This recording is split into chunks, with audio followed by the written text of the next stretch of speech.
Pardon me? Yes. Yes. I'm going to begin with a call to public hearing. In accordance with Missouri law, Joplin Schools Board of Education will post notice of and hold a public meeting to discuss and vote on the district's start date if the proposed date is more than 10 calendar days prior to the first Monday in September. An affirmative vote of a majority of the board is required at the same public meeting to set a start date more than 10 calendar days prior to the first Monday in September. That is pursuant to restatement of Missouri Statutes 171.031. Are there any public comments concerning this public hearing? There being none, I would accept a motion from the board to accept a start date for the next school year more than 10 calendar days prior to the first Monday in September. So moved. Thank you, Derek. It's been moved. Do I have a second? I'll second. Thank you, Deborah. It's been moved and seconded. Please vote. Yes. Yes. Yes. Yes. Yes. And yes. Thank you, everyone. Moving to our regular agenda today, I'd ask for a roll call, Pat. Deborah Poole. Present. Sheriff Dermott. Here. Derek Vander. Here. Brent Jordan. Present. Jennifer Martucci. Here. Dr. Ford. Present. And Ms. Musser is absent. Thank you. Please join me in the Pledge of Allegiance. I pledge allegiance to the flag of the United States of America and to the republic for which it stands, one nation, under God, indivisible, with liberty and justice for all.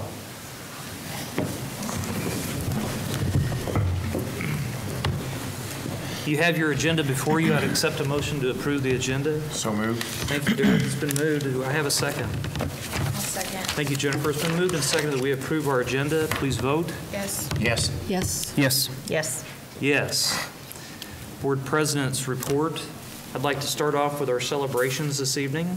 Prior to our meeting, we were fortunate enough to have a tour of the new Adult Technology Center that is occurring behind us to the north part of the building. It's being remodeled to accommodate a lot of Franklin Tech new classes, and it is an impressive bit of construction that is going on. I'd encourage any board members, administration, or Chad Greer, or our contractor here, I apologize, I don't know his name, to just have any comments that they may have, but it's really neat. How's that? That's a quote to Jordan out there. It's really neat. So I'm sure that's going to be on the front page of the Globe tomorrow. So, but it is impressive, and it's great to see that this building, which we're informed is in terrific condition, is being repurposed to continue to educate our kids. Well, I appreciate everybody celebrating with me on that. I'm going to keep going. North Middle School is on target. The North Middle School archery team had a great aim on January 31st at a tournament in Carl Junction, scoring over 3,000 points. Their score of 3,012 qualified them for the third tier at the state archery tournament in Branson, Missouri on March 22nd and 23rd. North Middle School 8th grader Daya Yandel scored 286 points, marking the highest tournament score in district history. Congratulations, Daya. This score places Daya in the top 3 nationally in the middle school girls division. The archery team is made up of 40 students in grades 6 through 8, along with coaches Nash Brodsky, Aaron White, Lori Olson, and JJ Olson. Good job, archery team. Irving girls have superpowers. Irving Elementary has participated in the Super Bowl of Caring for 5 years. This year, a school-wide competition between the boys and girls brought in food donations from January 14th through February 1st. Pictures of the donations were posted on Irving's Facebook page each day to keep the momentum and excitement alive.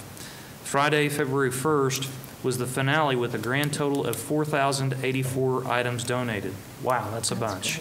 The girls did come out on top, but the real winner was Crosslines of Joplin. Great job, folks.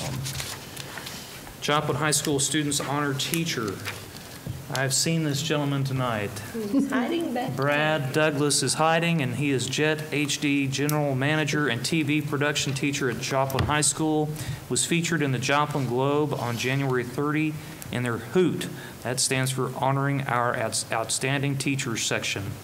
Douglas was nominated by students Dylan LaFrance, Jay Gubera, and Nathan Goswick for being an outstanding teacher who talks to students with compassion and professionalism, supporting student creativity and leading students to strive for their best.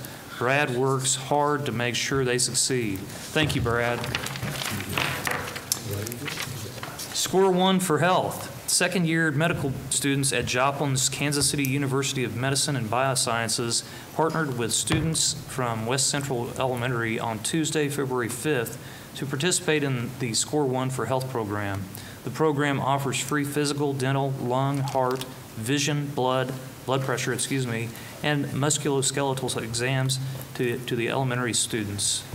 The program is a win-win scenario. KCU students receive clinical experience, and the elementary children receive a health screening. 3 additional Joplin elementary schools will participate in the screening program this year. That's awesome. That was really good. Kelsey Norman, Math City. Due to inclement weather this year, Kelsey Norman's Math City was rescheduled to a condensed daytime event. Students started their math adventure by cashing their paychecks at the bank, using math skills to pay bills, then headed to Math City to make decisions about spending their spare cash at the Kelsey Cafe, nail salon, bowling alley, face painting and craft stations, photo booth, and more. Kelsey Norman has held the Math City event for 4 years as an evening event for families to join in the fun of learning the value of money. Hands-on history. Second graders in Eric Duraset's class at McKinley Elementary explored who was Dr. Martin Luther King Jr. last month in honor of the late civil rights leader. The second graders researched for facts and information and wrote a paper highlighting what they found most interesting about Dr. King. The papers were displayed outside their classroom to share with students, staff, and visitors to McKinley. There's a lot going on in our district, and we appreciate everything that is happening, and we celebrate it. And I might add, we found out just this past week that the Missouri House and Senate is going to allow our junior ROTC color guard group to come and present the colors in the House, and then they're going to receive some sort of proclamation in the Senate and be introduced there, and they're going to receive a tour, and they'll have dinner that evening with some of our area legislators. And you don't know this, Dr. Lambert, but I found out late this afternoon that the Army is actually going to pay for their hotel and one of their meals. And so it's a very rich history for Joplin to have one of the oldest, if not the oldest, continuously running junior ROTC programs in the nation, but also a gem for our state as well. And so they're going to celebrate them, and then we need to be mindful that on March 30th is the parade and the military ball that will take place here in town to honor them as well. And I failed to put those in tonight's celebrations, and I'm sure we will be talking about it again in March, but it bears mentioning today. And they will go to Jefferson City on March 12th. Thank you, Doctor. They're celebrating 100 years for our audience. It's a great program that we have there. The Board of Education Policy Committee update. Do I have any members? Deborah Gould, Jennifer Martucci, and Brent Jordan are members of that committee. Do you have an update for that? Yeah, we have 5 policies on for first read. We didn't make any changes to the ones for second read that are on consent agenda. They're all statutory changes, so nothing too major. We had one come up that we tabled that Dr. Langford had some questions about, and we agreed, so we're going to look more into that. And I met with Pat today and gave her my version of what I think we should do. We're going to keep it very, very simple, and she's going to forward it to MSBA, and so we will have a revision for you the next time we have your meeting. Yep. Thank you. And our next meeting is on the 11th of March at 3 p.m. Thank you, Jennifer. The Data Analysis Committee, I'm on that committee, as is Lori Musser and Dr. Ford. Doctor, do you have anything you could share with us about the latest meeting we had? Well, it was a really good meeting. We looked at all of our data, identified strengths, areas of improvement, noted that we had 103 out of 120 on our APR points. We talked about in certain areas like the college or career readiness, some things that we can do to get more points, just minor adjustments we can make, and just identified some strengths and some ways we can improve. Thank you, Doctor.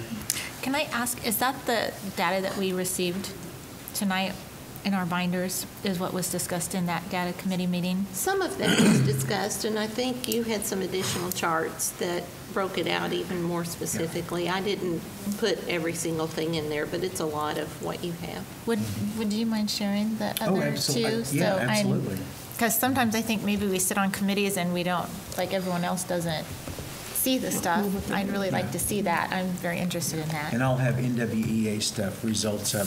They're up and done, and charts are created, and I'll put those out in the morning as well to you guys. If you don't mind adding me to your mailing list, that'd be great.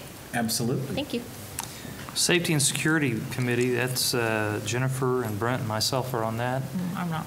Oh, you're not? We will take Jennifer off that. I know that I'm on that committee I'm on as, that committee. and Dr. Ford is on that committee, and I think Derek might be. Oh, excuse me, and Derek. I'm no longer on the Okay. I'm sorry, I'm not on that. Back up. Can we roll the tape back? And so I can tell you I am on it, and Dr. Ford, you were on it. I have an update that was sent to me. Great. Because I was not able to. I'm not sure who else is on it, but Dr. Ford, I'll let you take the update Okay. for the group. So about 4 things that were discussed. We've been looking at cameras for our elementary schools, and a new option was given this time to a cloud-based option that seems like it might be initially less expensive, but then we would have to add Ethernet and switches, and so we're having to weigh all that cost to determine what cameras to use. And then we talked about emergency radios for District of Transportation. And now there are digital radios. So we could go the digital route on radios rather than the walkie-talkie route. That would be about $250,000 though, so we'd have to pay for it over 4 years out of cap outlay. So that's, again, we have to decide where to put our money. The third thing that was discussed was a young lady at the high school, Kenzie Bader, who is doing a project and working with Sarah on that, on using our school messenger to improve our school communications. And then the last thing was we talked about the decline in non-permit parking, so we're doing a better job of tracking who's coming at the high school.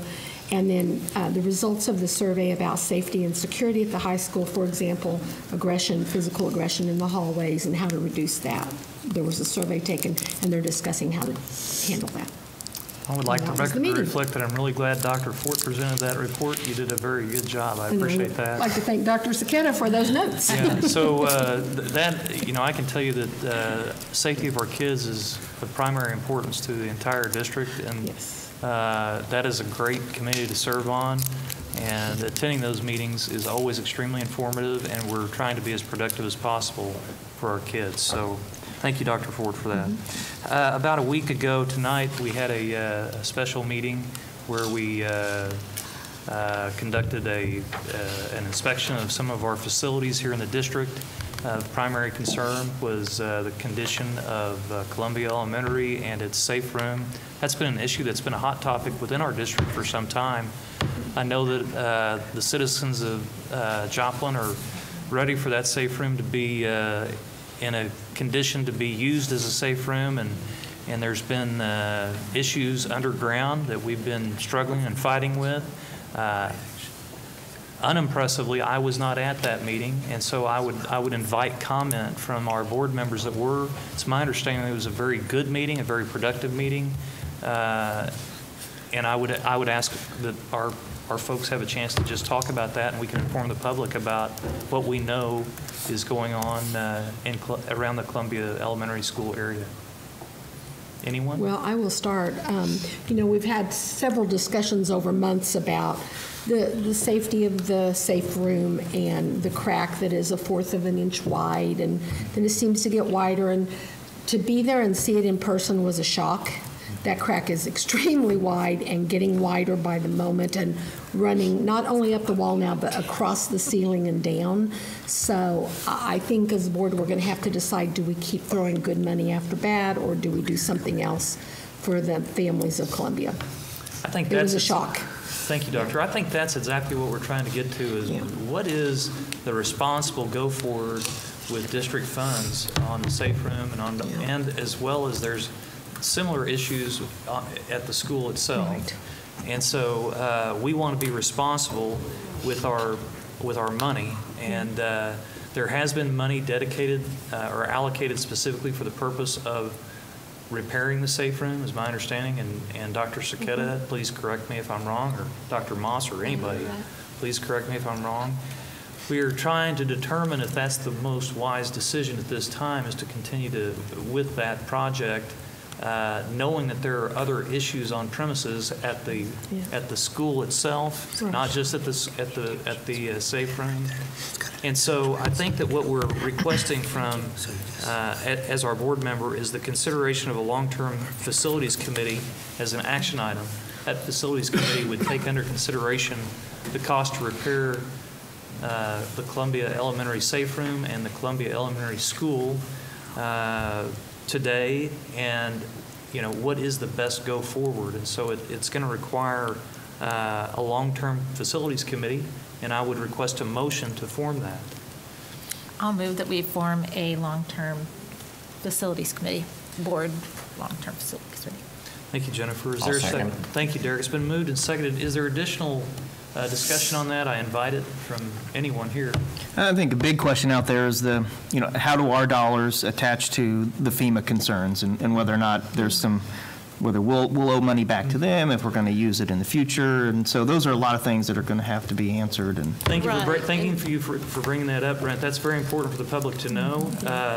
As some of us may know here, the safe room was built with FEMA funds, and we as a district have a responsibility to maintain FEMA-financed facilities, I assume. And we're looking into that now. I know that Doris, who works closely with Dave, did some research, and we just sent a pretty extensive question to the powers that be just today, because we've been trying to get a lot of those things answered so we could come to you and tell you what we found out. But it's taking a while. But I saw the email that went out today. Carrie can talk in more detail about it than I, but it outlines what monies were contributed from FEMA and other grant sources, what the district paid, and then what's our obligation going forward is our question. So when we have a good answer to that, we'll let you know. Thank you, Dr. Moss. I would like to add that in addition to Columbia, I really appreciate the board commissioning a group to do this, because we have other obligations and situations around the district. We want to take everything in as a whole.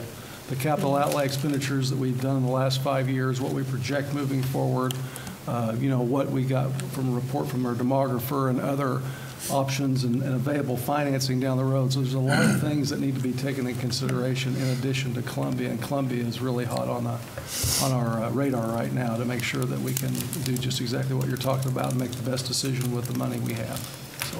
Thank you, Doctor. Anything else? There being none, I'd ask that you vote. Yes. yes. Yes. Yes. Yes. Yes. Thank you, everyone. That brings us to our superintendent's data report.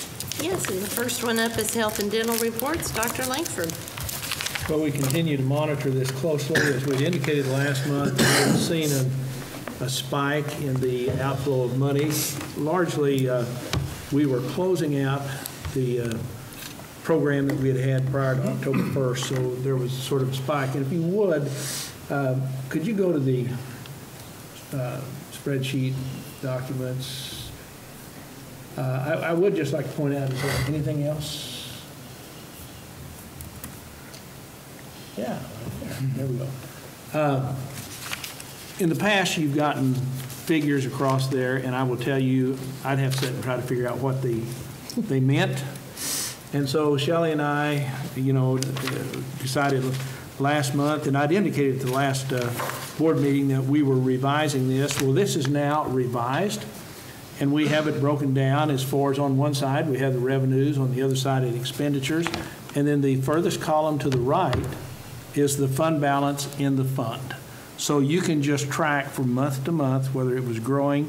And you would see in the most recent month, we saw a decline from what we'd seen the previous month. Now, the good news is we're back a little bit to the positive this month. I will say that if our expenditures, which have been much better because fortunately we've had staff that's not had any serious health problems, and that there's always an ebb and flow with that. But I might also point out that if you can notice that our revenue has gone down because we're putting less money into it. So if we see that we are running positive, considering that our revenue is less than, that's a good thing. So my goal was to get this so we can just take a look at it, and we have the series of months preceding this month that you can look at. We're closed out last year, and then we're in the current year. So I think this will be a better piece of information for you to take a look at. If you would go to the next page, go up there. This is actually, we break it down, monthly cost per participant. You know, this is just information, and Sarah believes this will be helpful as they review it with the work that she does as far as the committee, any committees that she might assemble to put this together. So we will say that we were 300,000 in the red a month ago, but it's the only month we've been negative for several months, and then we were back into the positive. So it's a good thing. Overall, the fund continues to hold its own. Now, the last page that you're going to see as far as the spreadsheets, there is one page behind it, but now that's the next page we're not going to look at, but that's more like they used to look. But this is a health and dental fund, and as you recall, in the past we had a health fund that was, or a dental fund that was self-funded. We put money in, the participation was pretty low, so we were accruing balances. We switched from that to a dental insurance program. We actually are paying the premiums, the participants pay a portion, the district pays a portion. And if you notice, we had a balance. That's the second to last column from the right. And as we indicated when this was approved last summer, getting ready to go into the year, that we will be utilizing that balance to help offset the higher cost. And we think that it'll take about 7 to 8 years for that to bleed down. But at least you have documents, I believe, that give you a much clearer picture as far as the health fund is concerned. Okay. And moving on to financial statements. Okay. I want to refer again to the page that I always direct you to, which was the one-page overview that we created a year or so ago that gives you a comparison with where we are and where we were at a similar time last year. So when I look at this, I feel very good that we're continuing to operate within the budget. The only thing that I will point out, in case you may have noticed, the incidental fund compared to last year is higher. There are many reasons for that. One thing, we paid all insurance up front in one check as opposed to monthly as far as buildings and grounds. That contributed to that from the beginning of the year. But then there was another thing that we did in trying to get the financial statements to more accurately reflect the cash basis. So we had about $300,000 in the fund as far as food service fund, and the food service fund carried that as an inventory. We're not accrual, we're cash. So we actually wrote off that. The money was spent anyway, but it's just how it was charged out instead, and it was kind of a deferred charge out, and so that accounts for some of that increase in the incidental. But overall, the expenditures for the district, if you look at compared to last year, it was 45.19. This year it's 45.75. That's pretty good. Now, it is skewed just a little bit because we had a building project with our early childhood center, but that's just the way budget works. But as we monitor it, we still feel good about the financial position of the school district as we nearly end now the 8th month. That's hard to believe. 2/3 of the school year have about passed by. I'd entertain any questions about health or this if you have. Okay, and then the final report is the enrollment report. You have that in your packet. I will say that while we, compared to this time last year, are down in enrollment slightly, we are up actually in our percent of attendance. So there's good news and not so good news on that, but we're watching this closely. We're budgeting accordingly, and we're still in fine standing. Thank you, Dr. Moss. Thank you, Dr. Langford. Are there any public comments this evening, Pat? No. Thank you. We have before us our consent agenda. I ask for a motion. So moved. Thank you, Derek. It's been moved. Is there a second to approve the consent agenda? I'll second. Thank you, Brent. It's been moved and seconded. Please vote. Yes. Yes. Yes. Yes. Yes. Yes. Brings us to our regular agenda, the Early Childhood Center Prime Contract Change Order number 21. Dr. Saketa.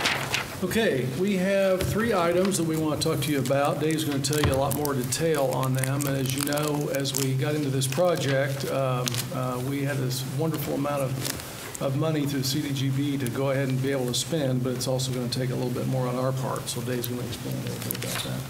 Sure. What we're bringing to you tonight are 2 relatively small change orders. The first is for $1,090.62 for adding FRP, fiberglass reinforced panels, to the existing parts of the wall that are not currently going to be covered with stainless steel. What that will allow them to do is to wash the kitchen down, aids in sanitation and cleanliness, and so we felt like that was well worth that cost. The $1,609.62 is for some additional power. We're going to have to add a booster heater to the commercial large-scale dishwasher that we have, and so we needed to run 60 amp additional power and get that over to that and then back to the breaker box. And so that those 2 together get us a total change order of $2,700.24. And should you take care of that tonight, we do have, I believe, a running total of that, I think he's pulling up here, that will give you a total cost of the project. Put him on the spot. Anyway, currently the contract amount is $259,854.26. Our ending balance, which will be for the district to take care of, is $135,216.64. And that comes out of capital outlay. We are The going to district's work part. that as to a capital outlay adjustment if we need to, working with Dr. Langford. Thank you, Dave Pettit. Does anybody have any additional questions for Dave right now? I'll move that we approve the prime contract order for the Early Childhood Center. It's been moved. Thank Second. you. It's been moved and seconded. Thank you, Jennifer and Derek. There being no further discussion, please vote. Yes. Yes. Yes. Yes. Yes. Yes. Thank you, Dave. We go to our next item is the general contractor change order number 2 for the remodel of this building for the Adult Technology Center. Again, Dr. Saketa. Well, as you have seen in your tour a little bit earlier, there's a lot of progress that's been made. And also, I think Chad had mentioned a little bit about at least one of the expenditures that's on this, so I'll let him take it away. Okay. So I'm not sure what information's in front of you, but as included in change order 2 would be change order request 3 for the surgical light mounting brackets. That's what we talked about when we were standing there, the 3 posts that get installed for the mounting of the exam lights.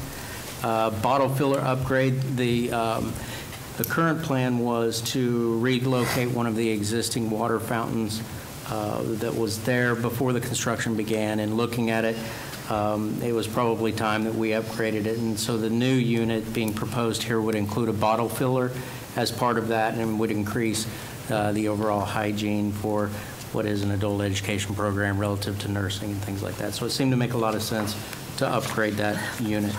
Additional, there was some, we noticed in the lower level area, some lead paint that needs to get removed that we did not find previously, and thankfully the contractor is a certified lead removal. Lead safe certified, thank you.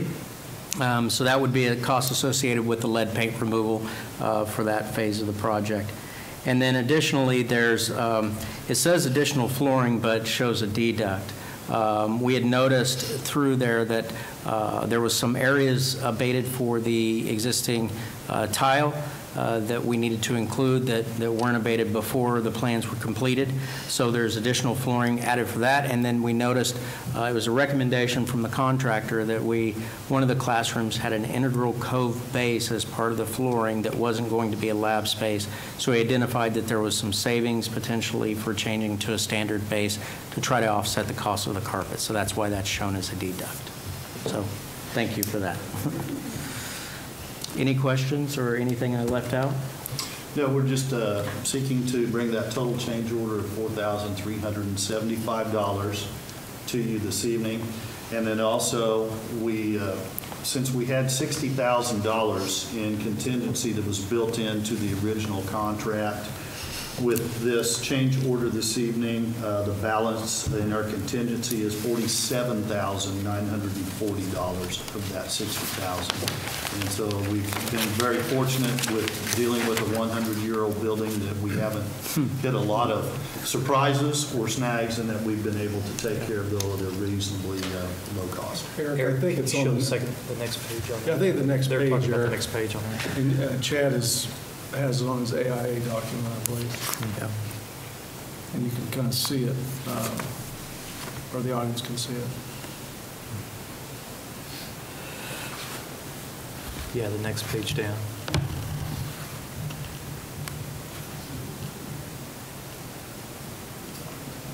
Right there. So again, the total contingency, if I can read it for those folks who are having a tough time seeing it, is $60,000. Change order number 1 was for $7,685. Tonight's we're considering an additional change order 2 for $4,375, which would leave a balance available of $47,940. Right. And again, I'll point out that that money is in the original part of the contract, and so that is not additional monies that you're spending, but it's already accounted for monies in the original contract. Thank you. Thank you, Mr. Greer. Can you refresh, is this all on district, or is some of this, This is district. this is district cost? Yeah, this entire cost is district. We are working with Franklin Tech on possible reimbursements for some of the work that's being done. It is all accounted for within capital outlay, and so that's the budget that we're working from. I would move that we approve the change order number 2 in the amount of $4,375. I'll second that. Thank you, Brent. Thank you, Derek. It's been moved and seconded that we approve this requested change order number 2. Please vote. Yes. Yes. Yes. Yes. Yes. Yes. Thank you, gentlemen. Thank you. It brings us to our district lawn care proposal. Dr. Saketa? Last year, if I can get mine to open up here. Last year, as you know, we came to you. We had, over the last 2 or 3 years, we had tried to be more efficient and effective with our use of personnel in some of the departments. And what we also noticed that by doing so, that we had a difficult summer last year, but we had a lawn care service that we put out bid for, and they did a nice job for us, but kind of got away from us the 1st of August when our people that were mowing for us and our full-time bus drivers that were mowing for us had a really difficult time keeping up. So what we did was we looked back, and just like we tried to plan, do, study, act, decided what would be the best use of funds and people's time, especially when bus drivers get back on the buses, and our utility people have a lot of things to do the first couple, 3 weeks of school. So that takes them off of the mowing. So what we did was we went back, and Dave put a pencil to it and decided, okay, how many schools can we cover adequately when we don't have our bus drivers helping us with our utility people pretty much full-time for about 6 to 8 weeks in the summer. So we expanded our time by what, a week? 2 weeks. 2 weeks, I'm sorry, 2 weeks, and the number of locations. And Dave wants to talk to you about the bid that we came up with, and we're very, very pleased with what we've got. Yes, we advertised for contractors to bid on the mowing of our 11 elementary school plus Roy S. Wood and early childhood. We received 3 bids back. You see those 3 there currently. The low bid being $35,895.60. That is essentially for 18 weeks of mowing, split between the spring and the fall. So they are bookending the mowing season for us, and then we are currently going to take care of the summer mowing with our utility staff, as well as 6 full-time bus drivers that will assist us in that process. And so we're bringing that as a recommendation with those bids, with adding two additional weeks of mowing, as well as 4. We added 4 different locations to do that so that we can assist, so that we can balance, especially with my utility department, between the mowing and still taking care of the needs of the district that they need to do as far as moving furniture or books or teachers, and all those things that we try to take care of as well, so that it's a good balancing act. And I will point out that the $35,000 there is still less than 1 FTE of a full-time staff member. And I just want to say again, last year during the summer months, I was very pleased with the work the utility folks and the bus drivers did. They did an awesome job. But once they were split up and couldn't stay on it, it was very difficult, and we were behind the 8 ball big time. So I think our facilities need, as we all know, they need to look like they need to look. And so that was the idea behind this. And so this is not cutting any wages from our current employees because they're doing other duties during these weeks? Okay. No, ma'am. It appears like a very competitive bid to me. I appreciate it. I was very confident. This happens to be the winning bid is the same company that did our project for us last year, and we were very satisfied. It was kind of a learning curve with them getting started and with us not having done it before, but it worked out to be a good compromise for us. Thank you. I'll entertain a motion. So moved. Thank you, Derek. Second?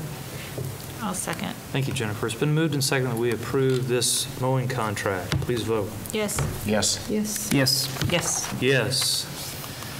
That brings us to capital expenditures for 2019 and 20, the 2019-20 school year, it looks like. And that stays with you, Dr. Saketa. Okay, just to rerun quickly our process, we go around, Dave and I go around to all the schools annually. We sit down, we have a conversation with the principals and sometimes with the building engineers as well. And we talk about needs and wants, 2 different things. We also look back at the plan that was in place from 2015, and we want to try to make sure that we address as many of those, as well as safety and security concerns that Jim Hounshell may come up with. And then we sit down and we prioritize as best we can, because we would like to do them all, but we can't. And then we sit down with Dr. Langford and Dr. Moss, too, and make sure that, we're all thinking kind of put the team effort behind it, as well as what expenditures we can come up with. And then that's kind of the process. And Dave can sit here and kind of go through just a few of the highlights of some of the things that we want to work on throughout the district on the next page. Right. What I'd like to point out is that Dr. Saketa and I, after meeting with those folks and getting input from everybody, we have well over 200 capital outlay requests. And so to be able to prioritize those and get those down to, that might be an $8 or $9 million ask. And so it still is a wonderful thing that we're able to get to the point to establish a lot of these things for the approximately $2.5 million that we're looking at. Some of our larger projects are some lighting upgrades to LED, which will in turn across the district, we will experience payback from that in lower electric bills, as well as having an impact on our HVAC and not adding heat to our rooms.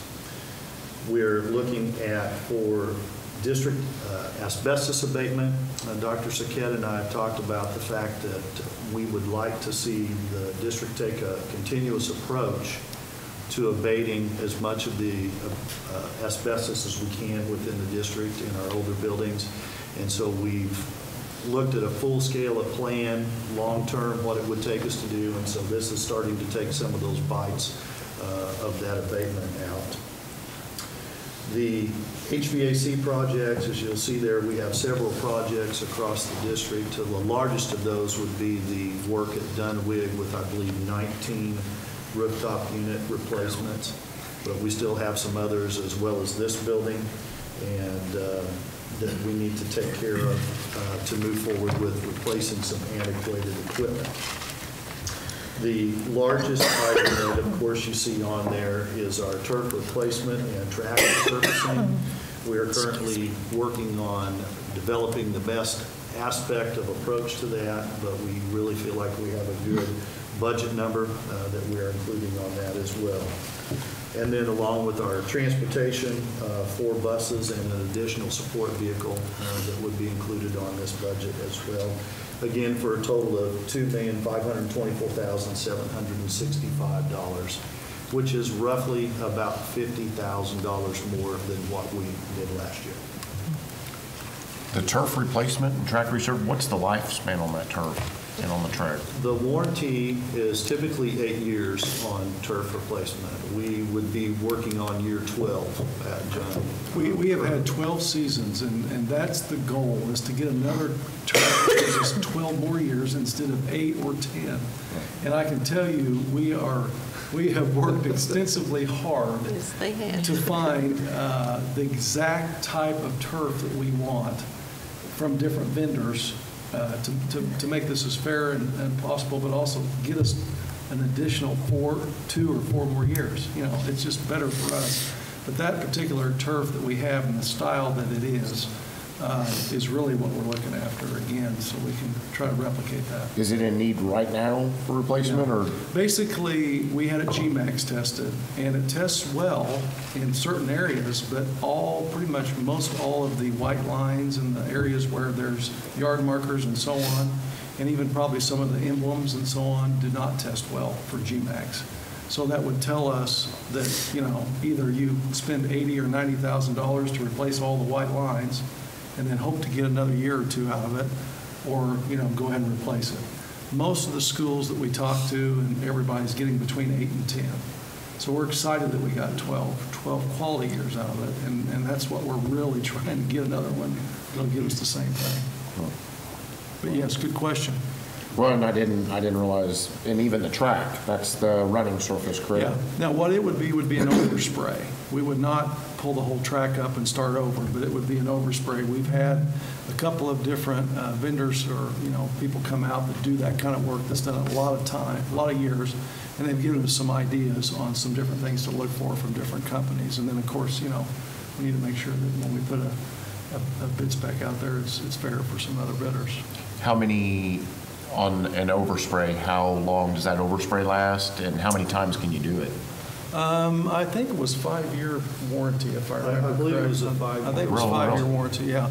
But I will tell you, I think, you know, when I came in 2002, we just put the new track down. And I want to say we maybe oversprayed 1 time, 2 at the most, since 2002. I want to say just once. So it's just adding a certain amount of mils to it when it's Yeah. over. Yes. There's some areas where they would come in and touch it up, like there's cracks or so-and-so, and fill those, and then overspray over it. And of course, reline it Yeah. and do it in that approach. Yeah. I remember when it was gravel, or kind of a gravel. Cinder. It was cinder, yeah, exactly. A long time ago. Tiny gravel. Yeah, it was. And I might mention on their capital projects, if you looked at the sheet that we gave you last year, it was $2,972,000. And as Dave said, it's really only $50,000 more, but then I say, well, $2,500,000. What is not on this list, it was on last year, was $500,000 for computer replacement. And really, that doesn't fit their level of discussion. So Eric has assured me he doesn't need to spend anything this year, isn't that right? No, but as we make those decisions, we'll be having to come back to the board and get those approved. So the capital expenditures budget that we will have will be more than this, but it will be approved as we do the computers. And then the budget that's presented in June will also reflect that. And it also doesn't totally exhaust the capacity because we're literally talking about big ticket items. So as a result, significant money has to be maintained because you never know a big ticket item. And a good example is, unbeknownst to the district today, they just found out recently that the McKinley Elementary School had some hail damage we didn't know about. So there's $50,000.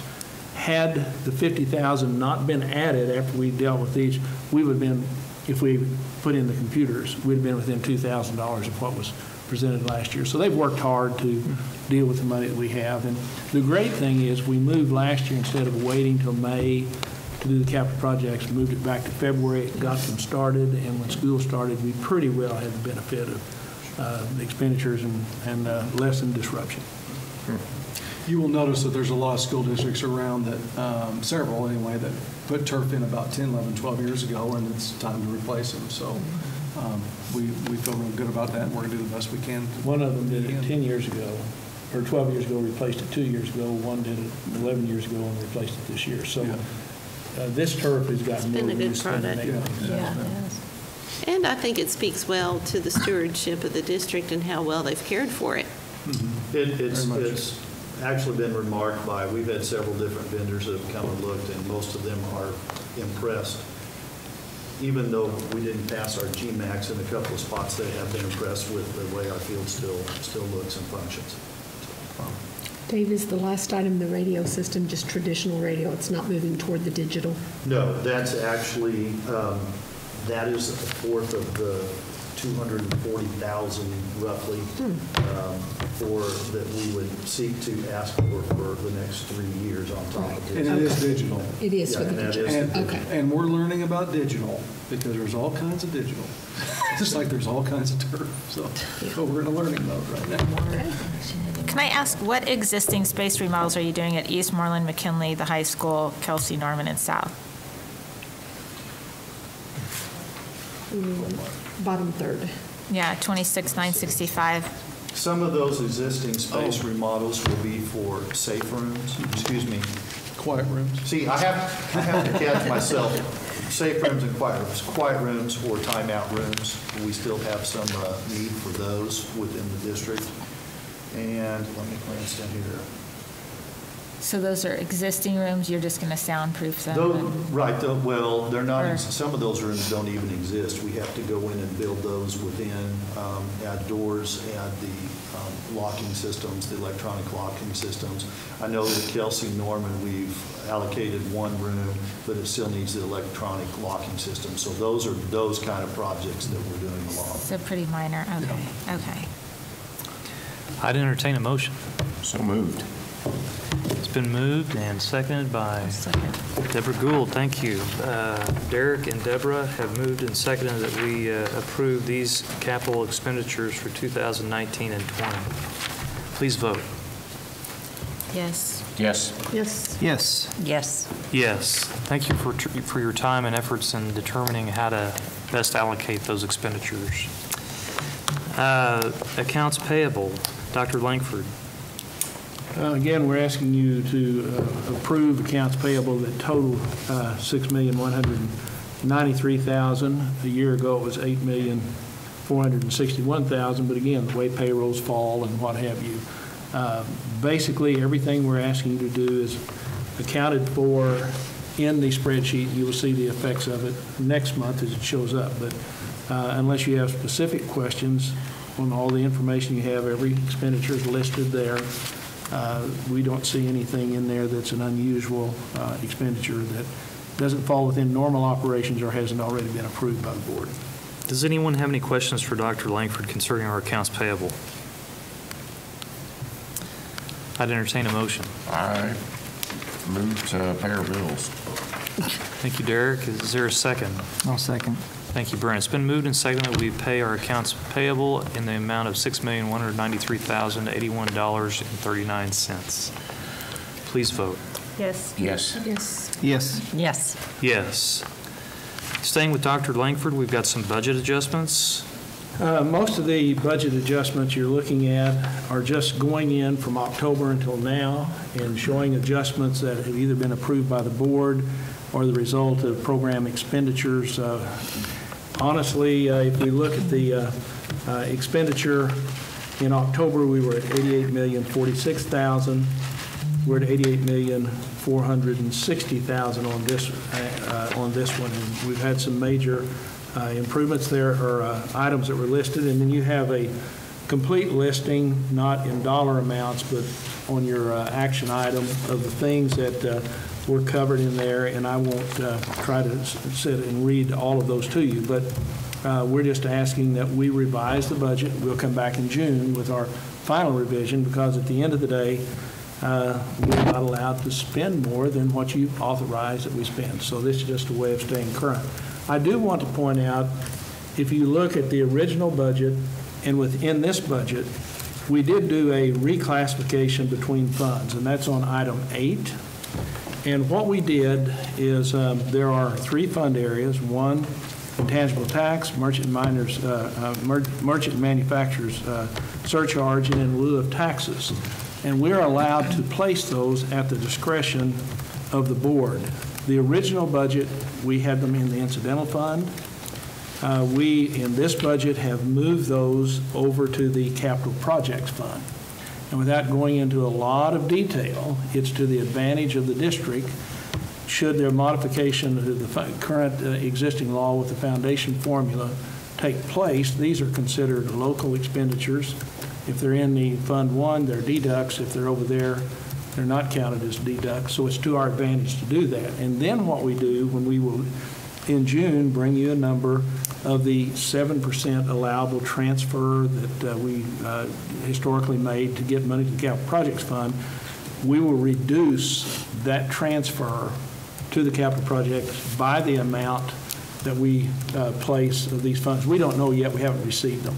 We don't know yet what they'll be. They should be coming in March. And so that is a significant reclassification of funds, but the net impact will be, it's just a thing we need to do. Sounds like we're trying to exercise proper fund management. Yes. Thank you, And Doctor. it's really about classification of local effort. Thank you, Doctor. Does anybody have any questions for Dr. Langford concerning these budget adjustments?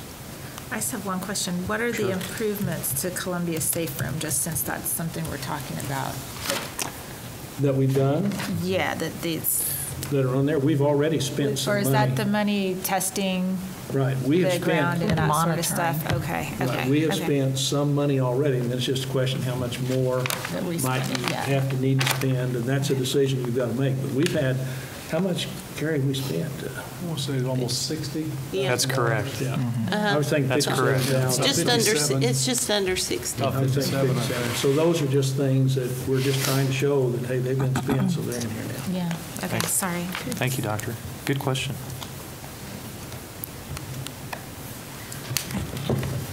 Do we have a motion? I would like a motion. I will Thank you. move that we approve the budget adjustments. I'll second. Thank you, Jennifer and Derek. It's been moved and seconded that we approve these budget adjustments. Please vote. Yes. Yes. Yes. Yes. Yes. Yes. Thank you, Dr. Langford. Eureka Math, Dr. Gilbreth. Okay, this is a follow-up from last summer. This will be, I took 48 teachers to Oklahoma City, and this summer the training is in Kansas City, Kansas, Overland Park, and I'll be taking another it'll actually be 44 teachers and 11 elementary principals. So I'll be taking the elementary principals and another huge number of elementary teachers to continue the training, professional development for teaching Eureka Math. Steve, will you give opportunity to the teachers whose scores are not as well to Yes. be the ones to be trained? Yes, the schools that have shown the least amount of growth, Okay. that will be given precedence to the greater number of folks to be taken, absolutely. It's a great question, yeah. Thank you.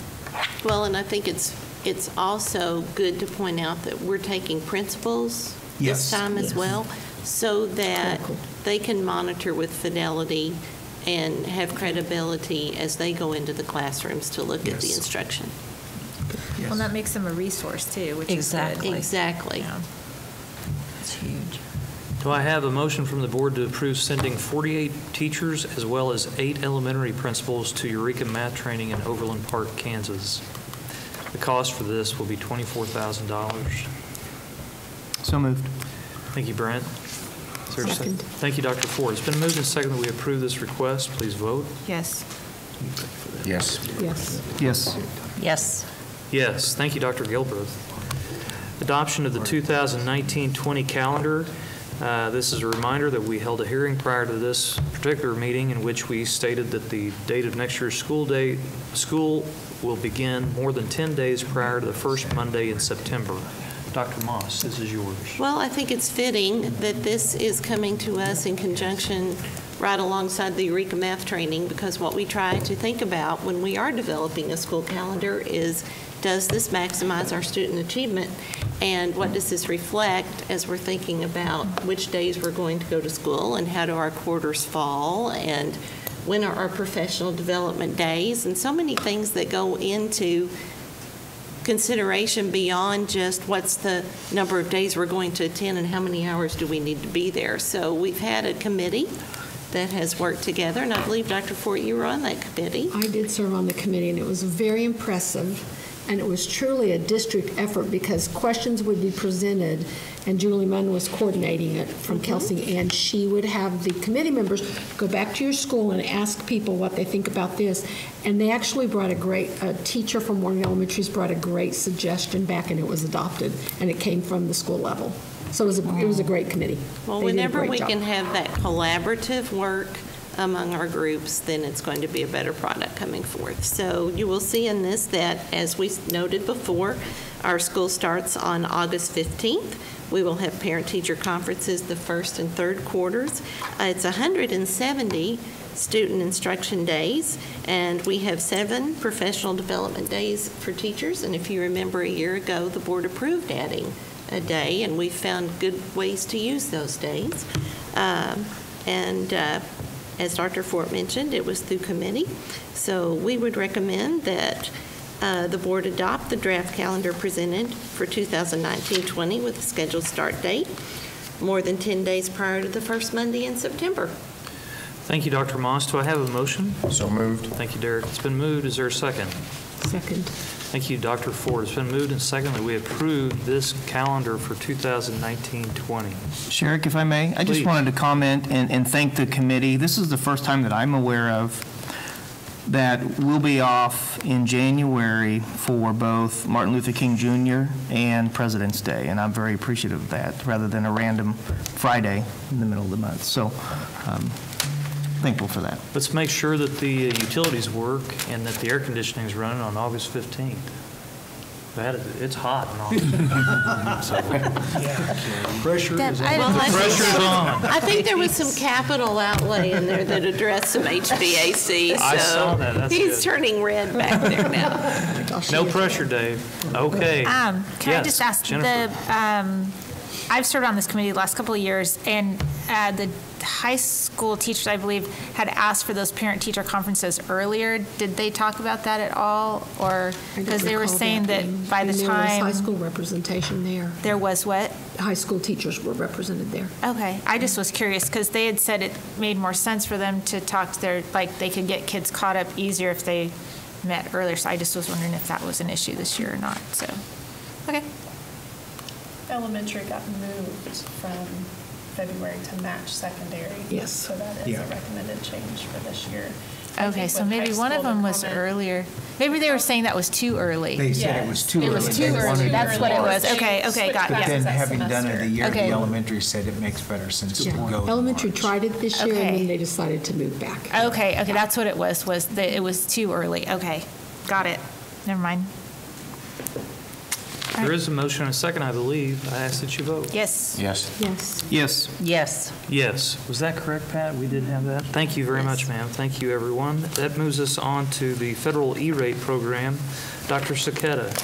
Okay, Eric is going to explain the more intricate details, but basically, we have an 80-20 split with federal E-rate funding, and Eric and his team did some extensive specking and bidding, and you can see some of the fruits of their labor in some of the accompanying pages, and we had to do with access points, typical internet access, servers, and then fiber. So, Eric.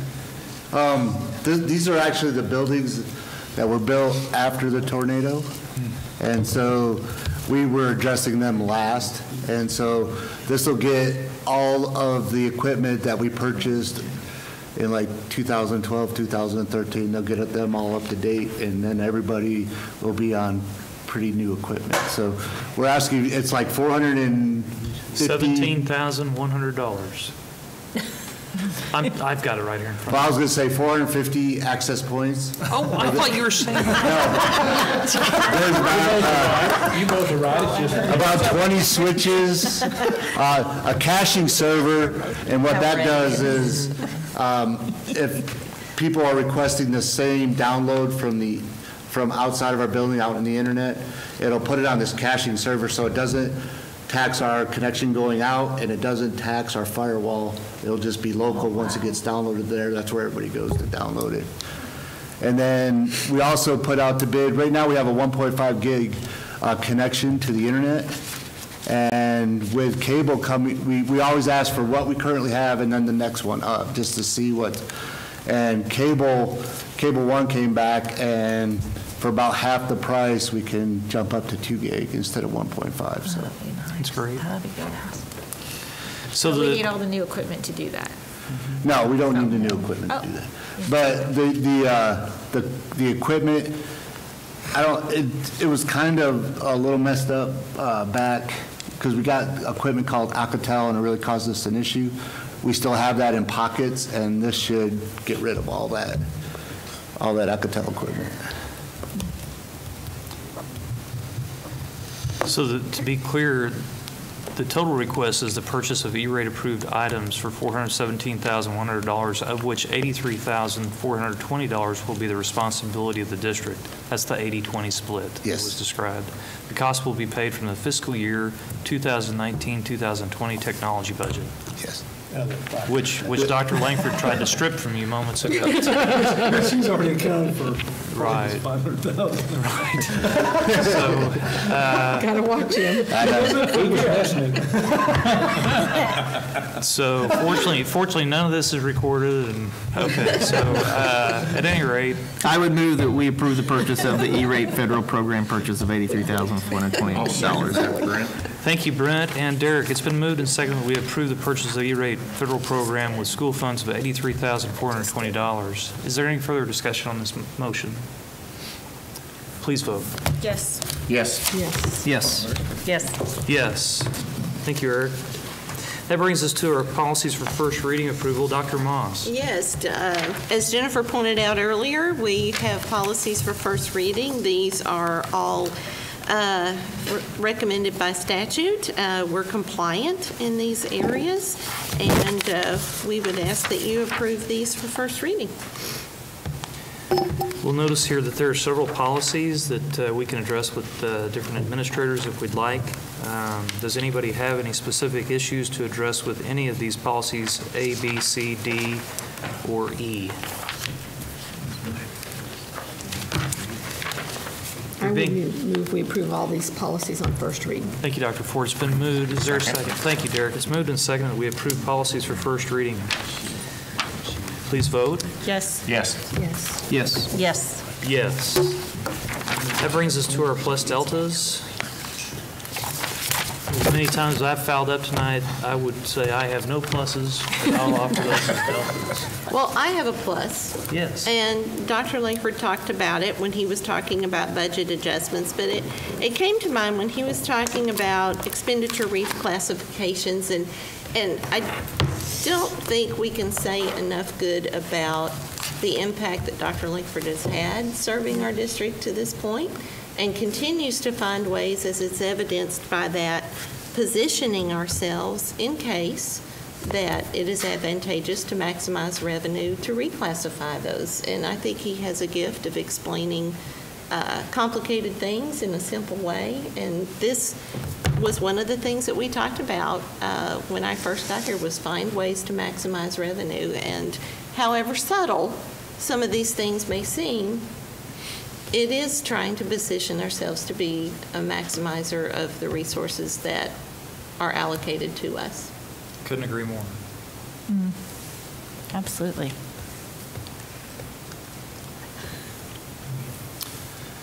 Dr. He's Langford, back. gosh. Don't look at him. Don't That look guy's at going to him. be impossible to be around here pretty soon. So, but no, we do appreciate Dr. Langford. We appreciate all of our administrators and our teachers, and we want our students to feel safe and learn. And so we're working on it every day, and we hope that our community will join us in this fight.